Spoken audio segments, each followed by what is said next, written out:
Hello students, आज हम lesson plan number 6 देखेंगे।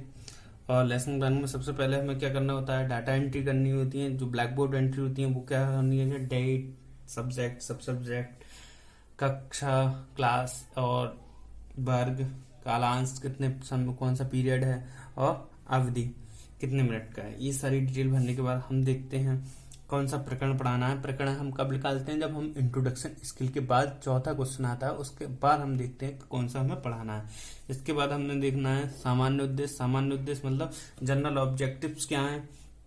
जनरल ऑब्जेक्टिव्स मैंने आपको पहले ही बताए हैं। जनरल ऑब्जेक्टिव्स हमारे किससे संबंधित होते हैं, छात्र छात्राओं को व्यापार व्यवस्था, मतलब कहने का मतलब ये सब्जेक्ट से संबंधित होते हैं। ये किससे संबंधित होते हैं, सब्जेक्ट से संबंधित होते हैं। और स्पेशल ऑब्जेक्ट या स्पेसिफिक ऑब्जेक्टिव्स हमारे टॉपिक से संबंधित होते हैं। जो टॉपिक हमें पढ़ाना है उससे संबंधित होते हैं।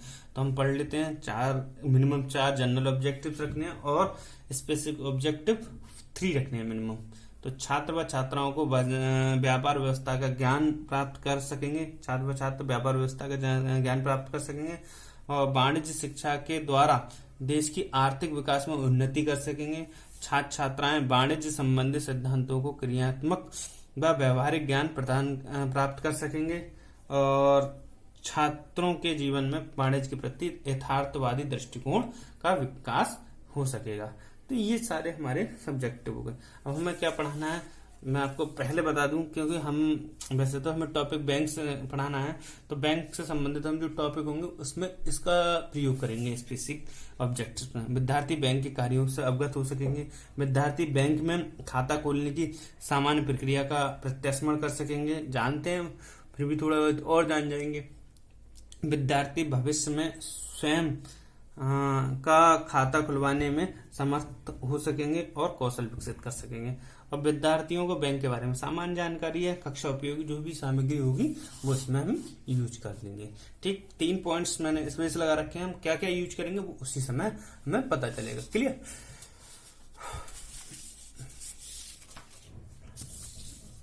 इसके बाद आ जाते हैं हम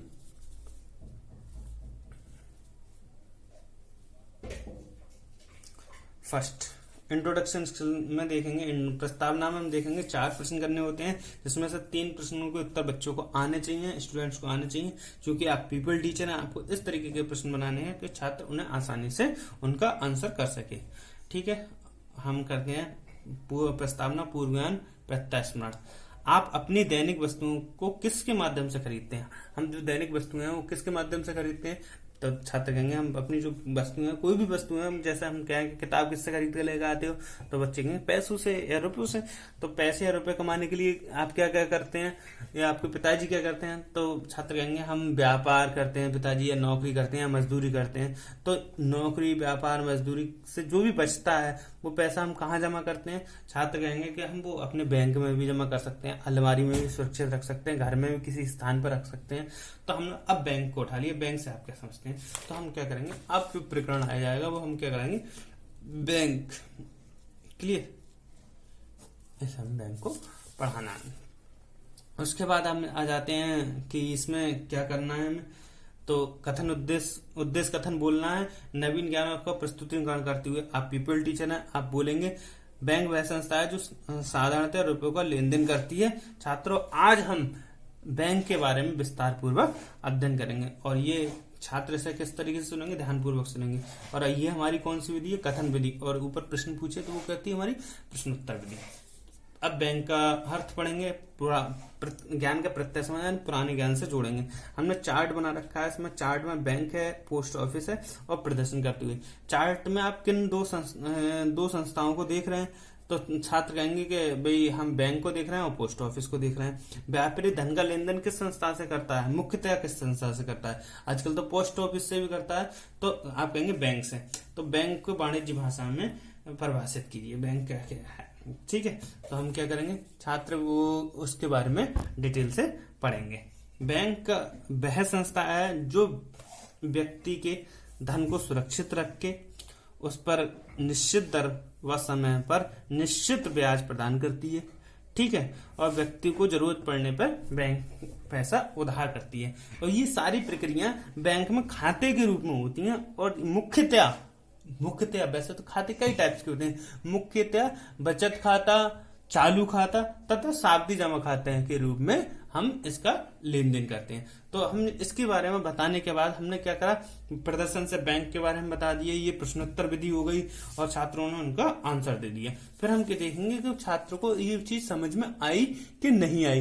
इस चीज के लिए समझने के लिए हमने पूछा भी, जैसा हमने अभी मुख्यतः 3 खाते होता है, छात्रों से हमने क्या कहा, कोई भी 2 खातों के नाम बताइए। छात्रों ने बता दिए चालू खाता या बचत खाता। तो हम समझाएंगे कि हमने जो पढ़ाया है वो छात्रों को स्थायी ज्ञान के रूप में प्राप्त हो चुका है और बच्चे समझ चुके हैं। क्लियर? तो ये हमारा पॉइंट्स हो गया। ठीक, उसके बाद हम क्या करेंगे, सेकंड पॉइंट्स पर पहुंचेंगे। भाई हमें 3 शिक्षण बिंदु पढ़ाने होते हैं, जिसमें से हम पहला शिक्षण बिंदु पढ़ा चुके हैं। दूसरा शिक्षण बिंदु क्या है, बैंक में खाता खोलने की प्रक्रिया। बैंक में खाता खोलने की प्रक्रिया के लिए हमने क्या किया कि भाई वही 3 विकासात्मक प्रश्न पूछे। विकासात्मक प्रश्न कौन कौन से होंगे, जिसमें से हमें 2 क्वेश्चनों के जवाब स्टूडेंट्स दे देते हैं और 3rd क्वेश्चन का जवाब हम प्राप्त करने की कोशिश करते हैं।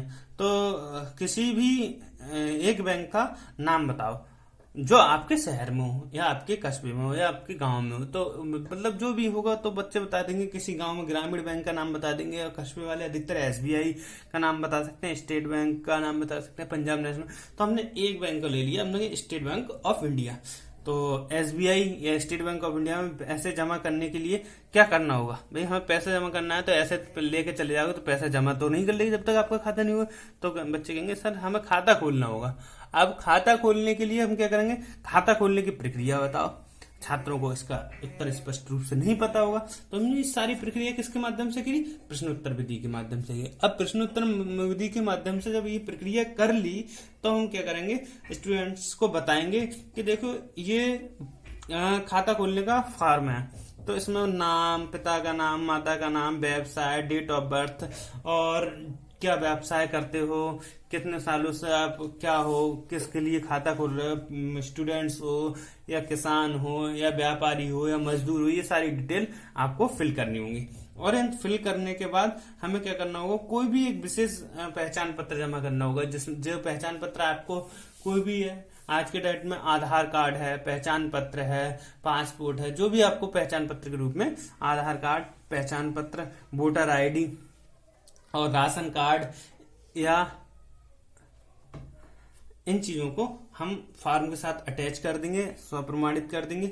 और जहां जहां हमारे है मतलब जो खाता धारक है, जो खाता खुलवाना चाहता है, उसके हस्ताक्षर होंगे, वहां उस फॉर्म पर वो है हस्ताक्षर कर देगा। और हस्ताक्षर करने के बाद वो क्या काम करेगा, बैंक चाहती है कि एक व्यक्ति जिसका खाता उस व्यक्ति के मतलब उसी बैंक में हो, वो व्यक्ति क्या करे, उसे एज गारंटर के रूप में उसमें खाते में साइन कर दे। और उस साइन के बाद बैंक में वो फार्म जमा कर देंगे और बैंक के कर्मचारी उस फार्म को लेकर उसके व्यक्ति का खाता खोल देगा। क्लियर? अब हमने इतना एक्सप्लेन करने के बाद हमने क्या किया, ये सारी चीजें प्रदर्शन की विधि से फॉर्म दिखा दिया, छात्र ध्यानपूर्वक सुन रहे होंगे। अब हम पूछेंगे भाई एप्लीकेशन फॉर्म में या खाता खोलने के फॉर्म के साथ हम किसी एक पहचान मतलब आइडेंटिटी के लिए क्या क्या जमा कर सकते हैं, क्या जमा कर सकते हैं। तो छात्र कह सकते हैं आधार कार्ड जमा कर सकते हैं, राशन कार्ड जमा कर सकते हैं, या पहचान मतलब वोटर ID कार्ड जमा कर सकते हैं। तो ये चीजें हमारे क्या हो गई, ये सेकंड टॉपिक हो गया, शिक्षण बिंदु का सेकंड पॉइंट क्लियर हो गया। उसके बाद हम देखेंगे कि हम थर्ड टीचिंग पॉइंट पढ़ाना है। थर्ड टीचिंग पॉइंट हमारा क्या है, बैंक द्वारा दी जाने वाली सुविधाएं, ज्ञान प्रत्यक्ष समर्थ। भाई हम वही काम करेंगे, विकासात्मक प्रश्न पूछेंगे। विकासात्मक प्रश्न हमने कहा है 3 पूछे जाते हैं, जिसमें से 2 के आंसर दे दिए जाते हैं और थर्ड हम अपने रूप में। देखिए मैंने हमेशा क्या करता हूं कि जिगजैग प्रणाली अपनाते हैं कि ये इसमें से उसी उत्तर से दूसरा प्रश्न बनाना है, तो परंतु हमने इसमें नहीं बनाया है। हम ऐसा भी कर सकते हैं, जैसे जमा धन पर बैंक हमें अतिरिक्त धन के रूप में क्या देती है, तो छात्र कहेंगे ब्याज देती है। पैसे निकालने के लिए हम किस चीज का प्रयोग कर सकते हैं, ATM है, चेक है या विड्रॉल फॉर्म है। बैंक की सुविधाओं के बारे में विस्तार से बताइए। तो हम बताएंगे भाई हमें बैंक कौन कौन सी सुविधा देती है। तो बैंक हमें क्या सुविधा देती है, चेक प्रदान करती है, चेक की सुविधा देती है। चेक की सुविधा से हम क्या करते हैं, अपने जो भी हमें जिसको भी पेमेंट करना होता है हम चेक के रूप में उसे पेमेंट कर सकते हैं, और जिससे धन को मतलब करेंसी को, नगद धन को एक स्थान से दूसरे स्थान पर ले जाने में कोई डर नहीं रहता है। तो ये चीज व्यवस्था के रूप में हम कर सकते हैं। और उसके बाद आती है एटीएम की सुविधा। हम एटीएम से क्या करते हैं भाई, हमें जहां भी जरूरत है, हम मान लो दिल्ली गए हैं, बरेली गए हैं, कहीं भी जाएं तो हमें पैसे की जरूरत है तो हम एटीएम के माध्यम से कहीं भी पैसे निकाल सकते हैं। डेबिट और क्रेडिट कार्ड, ये डेबिट और क्रेडिट कार्ड क्या होते हैं, हमें इनके बारे में ज्यादा विस्तार से नहीं देखेंगे। हम देखेंगे जैसे ये कार्ड बनने से हमें क्या हो जाता है, हमें उधार खरीदारी हम कर सकते हैं। इसकी लिमिट होती है कि हम इतने खरीदारी ऑनलाइन कर सकते हैं, हमारे चाहे बैंक में 1 रुपया भी नहीं हो, और हम जिस हिसाब से हमारी मतलब खाता होगा उस हिसाब से हम उस लिमिट के आधार पर खरीदारी कर सकते हैं उधार के रूप में। बैंक ओवरड्राफ्ट की सुविधा, बैंक ओवरड्राफ्ट की सुविधा मतलब हमारे अकाउंट में कोई पैसा नहीं है, फिर भी हम क्या कर सकते हैं भाई, हमें पेमेंट करना है 5,000 का और हमारे अकाउंट में 1 भी रुपया नहीं है, तो हम बैंक ओवरड्राफ्ट से मतलब ऋण के रूप में उसको कर सकते हैं। एजेंट के रूप में भी बैंक सुविधा देता है। जैसे आपको क्या करना है, एजेंट बनाना है बैंक को, अपने कोई भी काम करवाना है, जैसे शेयर खरीदवाना है, बिजली का बिल भुगतान कराना है, टंकी का बिल भुगतान कराना है, तो आप क्या कर सकते हो, बैंक को एजेंट के रूप में नियुक्त कर सकते हो। इसके लिए वो चार्ज लेगी और वो आपके जैसे ही आपके कोई भी चीज पेमेंट ड्यू होगा तो उसका पेमेंट कर देगी। उसके बाद हम देखेंगे कि ये चीजें पढ़ाने के बाद हम कहेंगे बैंक से को कोई भी दी जाने वाली 2 सुविधाओं के नाम बताओ। तो वो कहेंगे एटीएम कार्ड है, डेबिट कार्ड है, इस तरीके से प्रदर्शन के रूप में हमने उन्हें बताया होगा तो वो उसे समझ जाएंगे। क्लियर। उसके बाद हम क्या करेंगे, लास्ट पॉइंट से संक्षिप्तीकरण। जो हमने 3 टीचिंग पॉइंट्स पढ़ाए हैं उनको क्या करेंगे, सैमपट पर पढ़ते हुए, जैसे मैंने इस तरीके से पेन कर रहा हूँ इसी तरीके से पॉइंटर होता है, उसको हम क्या करेंगे पढ़ते हुए कि भाई हमने पहला बैंक का अर्थ पढ़ लिया, दूसरे नंबर पर बैंक में खाता खोलने की प्रक्रिया, और नंबर 3 बैंक द्वारा दी जाने वाली सुविधाओं के बारे में पढ़कर बच्चों को रिकॉल कराया कि भाई इस तरीके से ये होता है। छात्र ध्यानपूर्वक सुनेंगे। ये सैमपट विधि और कथन विधि कहलाती है। सैमपट कार्य क्या है, सैमपट कार्य क्या है, जो 3 शिक्षा बिंदु होंगे वो इन 3 पॉइंट्स पे लिख देंगे और वो 3 पॉइंट बच्चे उतार लेंगे। क्लियर। उसके बाद हम क्या काम करेंगे, निरीक्षण करेंगे। हम निरीक्षण करेंगे, कक्षा में घूम घूम के देखेंगे कि बच्चे उतार रहे हैं नहीं उतार रहे हैं। बच्चे उतार रहे हैं तो उतारने देंगे, और जो बच्चे नहीं उतार रहे हैं और उनसे कुछ काम हम कल कोई गृह कार्य दिया था उस गृह कार्य को चेक कर देंगे। स्टूडेंट्स वही काम करेंगे जो बच्चे मतलब काम करें, कुछ मतलब जो बच्चे सभी बच्चे उस चीज को बोर्ड से उतार रहे होंगे, और जो कल का कार्य करके लेकर आए हैं वो अपने अध्यापक से वो चेक कराएंगे। क्लियर। उसके बाद हम क्या करेंगे, ये निरीक्षण विधि कहलाएगी और सैमपट विधि हो गई। उसके बाद गृह कार्य दे देंगे। गृह कार्य में हमें क्या करना होता है, मिनिमम कम से कम एक काम, कहने का मतलब क्या है कि हम एक क्वेश्चन जरूर गृह कार्य के रूप में देंगे। Thank you very much. ये चीजें हैं। पहला हमारा क्या क्या पढ़ाना था, उसके बाद हमारी पहला टीचिंग पॉइंट्स, उसके बाद सेकंड टीचिंग पॉइंट, सेकंड और थर्ड टीचिंग पॉइंट, और लास्ट में ये सारी चीजें। क्लियर।